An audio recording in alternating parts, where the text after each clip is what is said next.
Bonjour à tous, il est 7 heures et bienvenue dans Bonjour Omerta. Ce matin, je reçois Benjamin Blanchard pour discuter ensemble de la situation des chrétiens en Syrie, mais également de manière générale de la persécution des chrétiens, tout en analysant les dernières propositions de l'Union européenne qui semblent négliger totalement ces persécutions.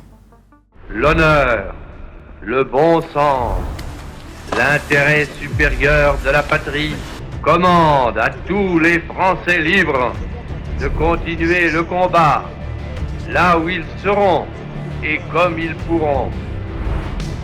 Moi, général de Gaulle, j'entreprends ici, en Angleterre, cette tâche nationale.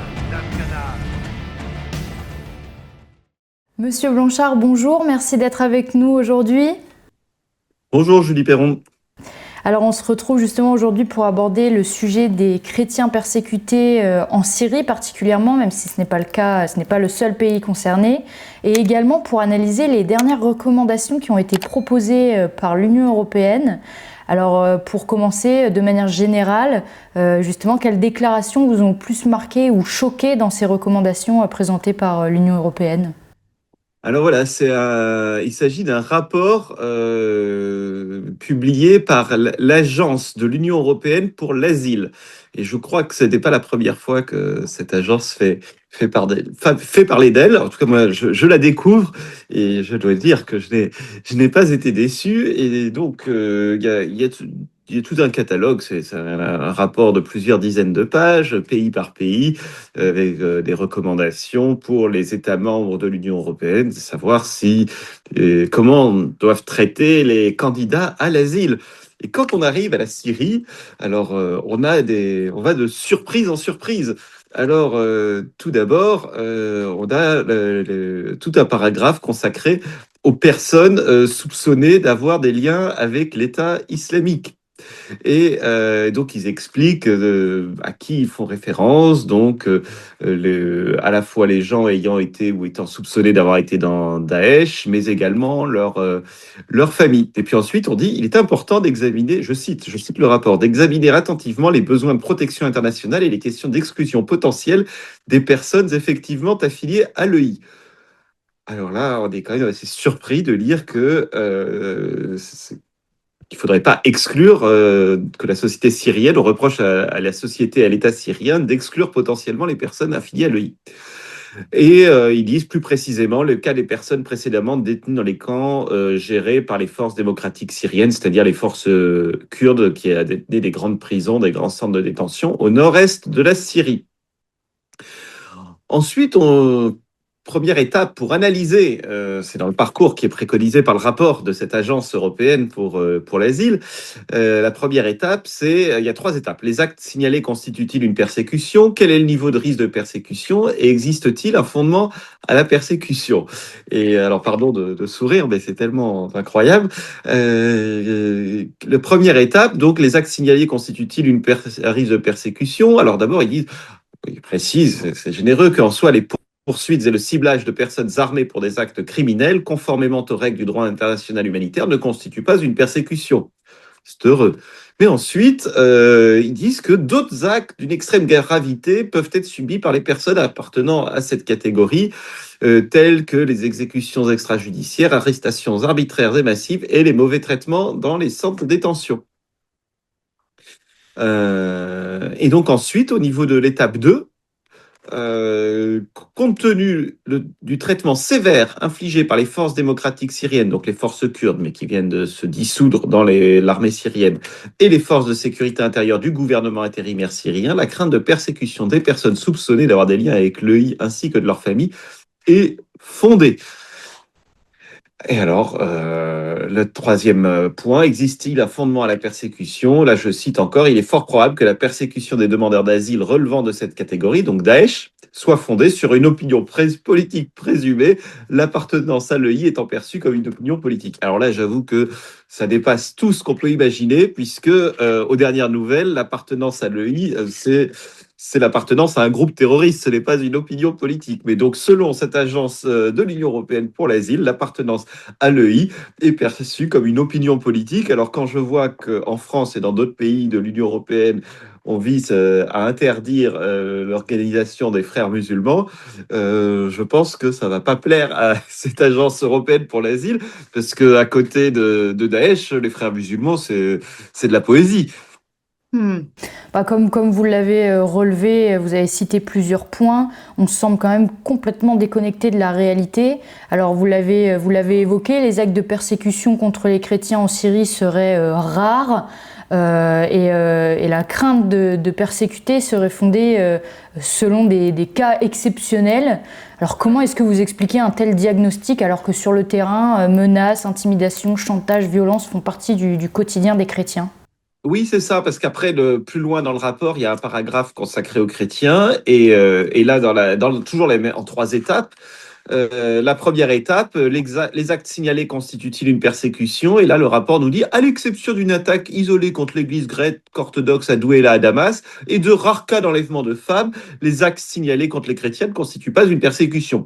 Alors, l'attaque isolée contre l'église grecque orthodoxe a quand même fait 22 morts, si ma mémoire C'est ça, est oui. fidèle, et c'était quand même un attentat contre un lieu de culte pendant la messe, donc Et pendant une cinquantaine de blessés prière. aussi. Voilà, une cinquantaine de blessés. C'est un peu plus qu'une attaque isolée. Et ensuite, quel est le niveau de risque de persécution? Compte tenu de la rareté des persécutions contre les chrétiens, une crainte fondée de persécution n'est justifiée que dans des circonstances exceptionnelles. Par conséquent, chaque cas doit être évalué individuellement. Et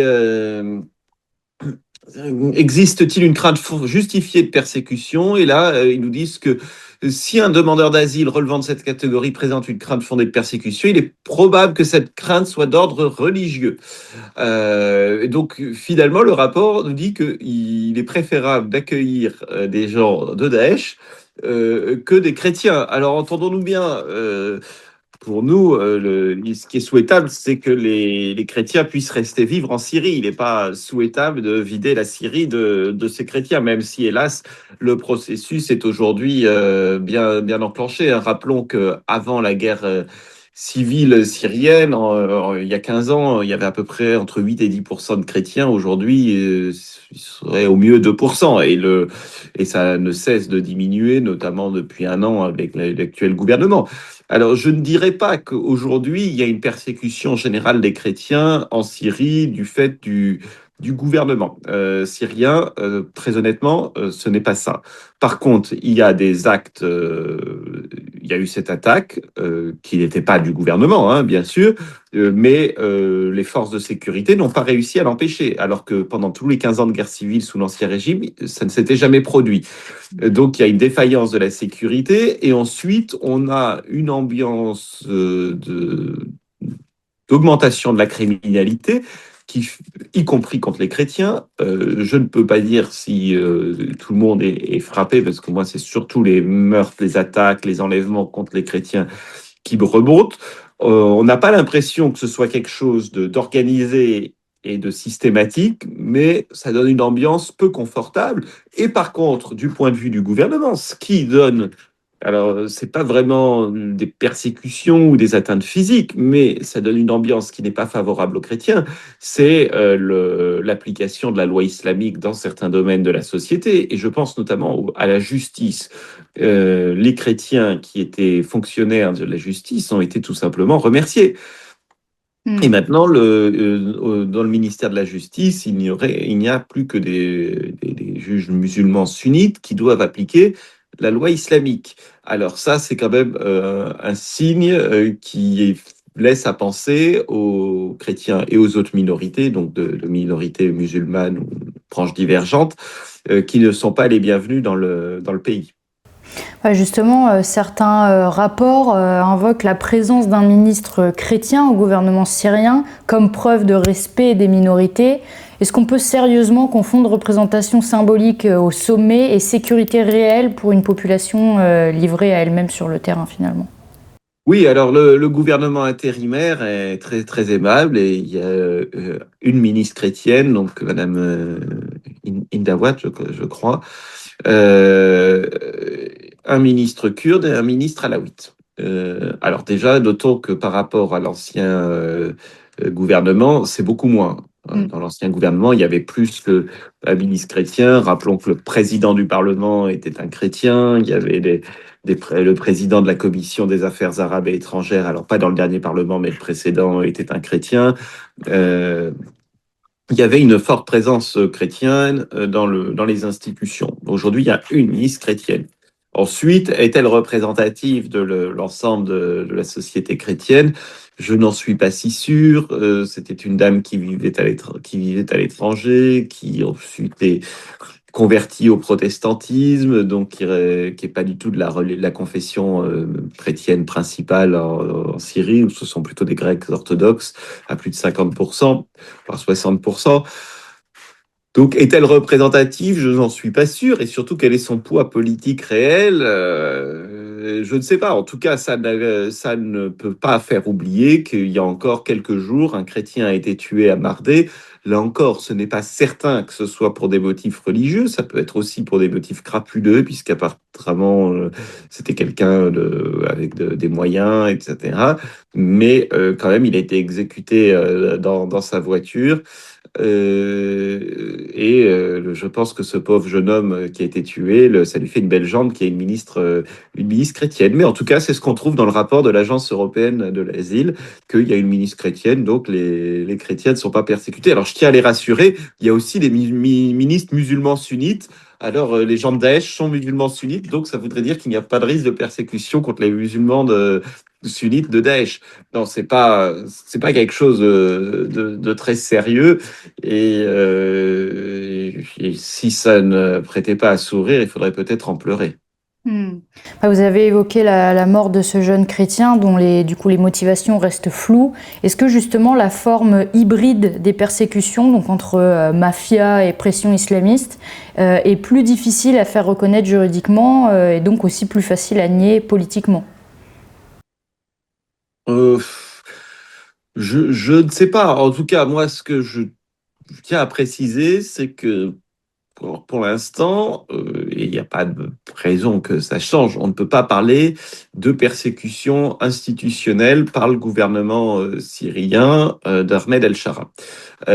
Par contre, ce qu'on peut voir en Syrie, ce qu'on peut déplorer, c'est d'une part la sécurité que le gouvernement n'arrive pas à installer, puisqu'il y a des enlèvements, des attaques, etc. Donc, si autant il n'y a plus vraiment de combat de grande ampleur, le gouvernement a étendu son contrôle sur l'ensemble du territoire, mais par contre, il n'arrive pas à faire régner une bonne sécurité. Ensuite, comme nous l'avons évoqué, il y a les références de plus en plus fréquentes à la loi islamique, ce qui était le cas sous l'Ancien Régime. Dans la Constitution disait que le fondement de la loi était la loi islamique, mais par exemple dans la justice, il y avait il y avait une loi civile qui était importante, etc. Et on a l'impression que cette loi islamique prend plus de poids aujourd'hui. Et puis il y a un troisième problème, c'est la présence dans les forces de sécurité de gens qui ne partagent pas peut-être pas les objectifs du président Ahmed El-Shara, on a l'impression, je ne sais pas si je me trompe, mais en tout cas pour l'instant, la ligne, c'est plutôt instaurer une république islamique, un peu sur le modèle conservatrice, on va dire, sur le modèle turc. Peut-être un peu plus, mais bon. Mais toujours est-il que on leur a vendu pendant 10 ans à ces combattants, à ceux qui étaient dans les groupes islamistes, que ça serait l'instauration d'un califat islamique, plutôt sur le modèle afghan. Et visiblement, certains ne sont pas prêts de comprendre ou d'accepter le changement de projet, si j'ose dire. Et on a vu il y a quelques semaines des soldats américains se faire tuer à Palmyre par un membre des forces de sécurité, qui était en fait quelqu'un de Daesh, ou d'inspiration de Daesh. Et le gouvernement a répondu quelque chose d'assez étrange, en disant oui, oui, nous étions aperçus qu'il était extrémiste, mais nous voulions le virer, mais nous n'avons pas pu parce que c'était le week-end, nous attendions la fin du week-end pour le virer. Bon. Très bien, mais c'est pas très rassurant quant aux forces de sécurité si elles sont elles-mêmes infiltrées par des gens aux idéologies les plus radicales. Vous l'avez également évoqué précédemment dans les recommandations de l'Agence européenne pour l'asile. Des personnes soupçonnées de lien avec Daesh bénéficieraient d'une protection accrue, contrairement aux chrétiens persécutés. Comment justement est-ce que vous pouvez expliquer une telle inversion morale et juridique des priorités et de la protection ? Après que les agences de l'Union européenne, on n'est plus à ça près, mais si j'ose dire, mais non, c'est tout simplement délirant. Je n'arrive pas à me l'expliquer. Daesh est classé par l'Union européenne elle-même comme un mouvement terroriste, donc je comprends pas comment est-ce que quelqu'un qui est affilié à un mouvement terroriste peut être considéré comme ayant une simple opinion politique. Surtout, on sait ce que Daesh a commis comme crime en Syrie et en Irak, et rappelons-le, y compris contre des musulmans. Hein. C'était pas seulement contre des chrétiens, loin de là. La plus grande majorité des victimes de Daesh, c'était des musulmans, y compris sunnites, parce que ceux qui ne respectaient pas les règles extrêmement strictes de Daesh étaient passés par le fil de l'épée. Non, non, tout ça, c'est du délire total. Et on sait qu'il y a déjà eu, hélas, des gens de Daesh qui ont été accueillis au titre de l'asile en Europe par certains pays de l'Union européenne. Et on sait que c'est très dommageable. On l'a vu avec un certain nombre, je crois en Allemagne notamment, d'attentats qui ont été commis par des gens qui avaient été accueillis au titre de l'asile, que l'Agence européenne de l'asile aujourd'hui recommande encore de continuer à accueillir ces gens-là au titre de l'asile. Je ne sais pas si c'est de la folie, de l'idéologie, de la débilité, ou un mélange de tout ça, je ne sais pas, mais en tout cas, comme je te disais, les bras m'en tombent. La Syrie est également passée de la 18e à la 6e place des pays à persécution extrême dans les classements internationaux. Selon vous, justement, en prenant en compte tout ce qu'on vient d'aborder, à quel moment les institutions européennes ont-elles vraiment cessé de regarder la réalité en face ? Je pense que les institutions européennes et les Occidentaux en général, hein, y compris le gouvernement américain, ont les yeux de chimène pour le nouveau gouvernement syrien. Et on peut les comprendre, puisqu'ils ont soutenu, quand celui-ci était dans l'opposition, dans la rébellion contre le précédent gouvernement, ils l'ont soutenu vaillamment et avec constance. Donc, le contraire eût été étonnant. Après l'avoir soutenu pour qu'il conquiert le pouvoir, il aurait été étonnant qu'il ne le soutienne pas une fois au pouvoir. Et c'est vrai que ça se vérifie depuis. Il est reçu avec les honneurs par ses anciens alliés, y compris par ses anciens ennemis, puisque à Moscou, notamment, il est aussi reçu en grande pompe à Moscou. Et en soi, je ne trouve pas ça scandaleux, puisque nous avons beaucoup, à SOS Chrétien d'Orient, condamné l'isolement forcé dans lequel était mis la Syrie précédemment et les sanctions contre la Syrie, et pour ne pas nous réjouir que ce ne soit plus le cas maintenant. Et je pense que cet isolement et ces sanctions pénalisent en priorité la population civile, et donc évidemment... nous ne réclamons absolument pas qu'on revienne à une telle situation contre le gouvernement d'Ahmed El-Shara. Après, peut-être que dans les discussions, il serait aimable d'être un peu plus exigeant sur certains points, et je pense qu'on en aurait les moyens, y compris que ce soit les États-Unis, etc. Alors peut-être que la Russie a un peu moins de moyens, puisqu'ils étaient dans le mauvais camp, si j'ose dire. Donc, ils sont plutôt peut-être demandeurs pour conserver leur base, etc. Mais visuellement, les relations sont assez bonnes. Mais du point de vue des États-Unis et de l'Union, des pays membres de l'Union européenne, peut-être qu'il y aurait un peu plus de moyens d'action. Mais en tout cas, c'est sûr que pour l'instant, personne n'est dans l'attitude de faire la moindre remarque au gouvernement syrien. Pour terminer cet entretien, en prenant en considération les chiffres des persécutions des chrétiens, qui seraient donc un chrétien sur 7 serait persécuté et presque 5000 auraient été tués l'an dernier, pourquoi cette réalité massive reste encore marginale dans les débats politiques et médiatiques occidentaux? Et vous, en tant qu'acteur de terrain, selon vous, que faudrait-il concrètement pour que justement la parole des chrétiens soit enfin prise au sérieux par les autorités européennes notamment? Ben, en fait, il y a un vrai problème, c'est que les autorités des pays membres de l'Union européenne ou de l'Union européenne elle-même, qui sont censés être des pays historiquement chrétiens, ces autorités ne sont elles-mêmes pas plus chrétiennes. Et dans bon nombre de pays, à commencer par la France, il y a une espèce d'autoflagellation et de haine de soi qui fait que on ne peut pas admettre que des chrétiens soient persécutés. C'est un peu la même chose qu'avec le racisme anti-blanc. On ne peut pas admettre que des blancs soient victimes de racisme, puisque l'homme blanc chrétien est forcément un oppresseur, un colonisateur, le méchant, et les autres sont forcément les esclavagistes aussi, pendant que nous y sommes.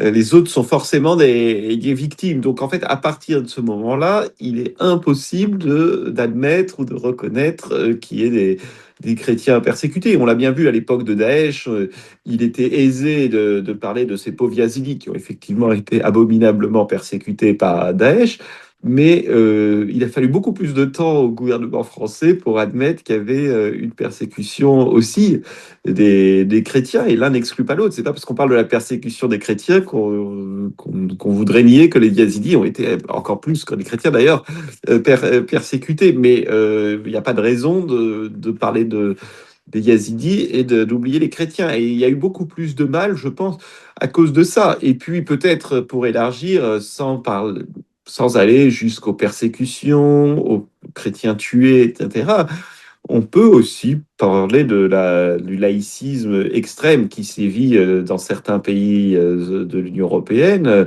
Et je pense à la France, peut-être à l'Espagne aussi. J'ai entendu quelque chose assez hallucinante qui se passe sous le gouvernement de gauche et d'extrême gauche espagnole. Euh, mais en France, là, on voit ces derniers temps des, des inspections sauvages contre l'enseignement privé catholique sous contrat. Donc, enseignement privé sous contrat, c'est quelque chose de catholique très très léger. Hein. Parfois, on ne sait même plus si c'est vraiment catholique. Mais malgré ça, c'est toujours trop pour l'État laïciste. Et on envoie des inspecteurs faire des choses hallucinantes, faire ouvrir les cartables des élèves, demander s'ils prient le matin ensemble, etc. Vouloir empêcher les établissements catholiques d'être catholiques. Bon, sans parler des épisodes des crèches de Noël, etc. Plein de choses que d'ailleurs on ne voit pas dans des pays musulmans. Hein, dans les pays musulmans où les chrétiens, en Irak, les chrétiens représentent moins de 0,5% de la population. Évidemment, dans les écoles chrétiennes, il y a plein de musulmans, mais tout le monde va au catéchisme, ça pose pas de problème, quoi. Donc, et les crèches, n'en parlons pas, il y en a en plein milieu de la rue, ça ne pose aucun problème. Mais chez nous, il y a vraiment une version agressive, laïque, et on dirait que la Révolution française, dans sa pays, et la terreur ne sont pas terminées, et que les persécutions anticatholiques du début du XXe siècle, notamment avec Émile Combes et compagnie, ne sont pas non plus terminées, ou qu'on est en train de revenir dedans, je sais, pour faire plaisir à je ne sais qui, peut-être la France insoumise. Et donc voilà, je pense que ça a aussi une influence sur la vision des persécutions dans le monde. Eh ben, Monsieur Blanchard, merci beaucoup d'avoir été avec nous ce matin et nous avoir partagé votre expertise. Et puis on espère vous retrouver très prochainement sur Omerta. Merci Julie Perron. Et merci à vous d'avoir regardé cette vidéo. Je vous dis à demain pour une nouvelle thématique avec un nouvel invité. En attendant, je vous souhaite à tous une excellente journée. À demain!